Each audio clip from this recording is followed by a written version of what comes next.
আসসালামু আলাইকুম রহমতুল্লাহ। মসজিদে আকসা মুসলমানদের প্রথম কিবলা কিনা এ নিয়ে বিভ্রান্তি তৈরির চেষ্টা হচ্ছে। একজন বক্তা বলেছেন যে মসজিদে আকসা মুসলমানদের প্রথম কিবলা না, এটা মানুষকে ভুল শেখানো হয়েছে। আমার স্ক্রিনে একটি ভিডিও দেওয়া আছে। তার আগে আমি বলে নেই, সূরাতুল বাকারায় আল্লাহ সুবহানাহু ওয়া তাআলা বলেছেন, কাদ নারা তাকাল্লুবা ওয়াজহিকা ফিস সামাই ফালানুওয়াল্লিয়ান্নাকা কিবলাতান তারদাহা। যে কিবলা পরিবর্তনের যে আশা রাসূল পাক সাল্লাল্লাহু আলাইহি ওয়াসাল্লামের মনে, সেই আশা আল্লাহ পূরণ করেছেন।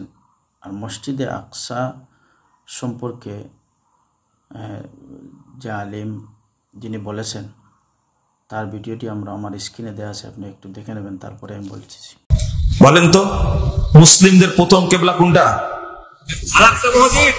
আল-আকসা মসজিদ, তাই না? কে শিখাইছে?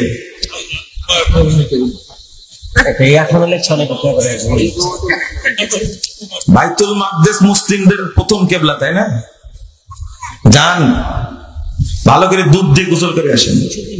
এটাই তো আমার রাগ, আমার উপর রাগ আপনাদের, তাই না? সবই যে উল্টা বলে। মসজিদে আকসা মুসলমানদেরও কিবলা ছিল, ইহুদি খ্রিস্টান মুনাফিক তাদেরও কিবলা ছিল। রাসূল পাক সাল্লাল্লাহু আলাইহি ওয়াসাল্লামের মনে আশা ছিল যে মুসলমানদের কিবলা কাবা শরীফের দিকে, কাবা শরীফকে মুসলমানদের কিবলা বানানোর মনে আশা ছিল। আল্লাহ পাক তা কবুল করলেন। তিনি বলে দিলেন যে কাদ নারা তাকাল্লুবা ওয়াজহিকা ফিস সামাই।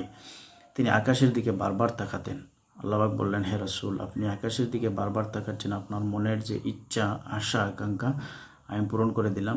এখন থেকে আপনি কাবা শরীফের দিকে ফিরে ইবাদত করুন, নামাজ পড়ুন। তখন তিনি জোহরের নামাজে আদায় করতেছিলেন।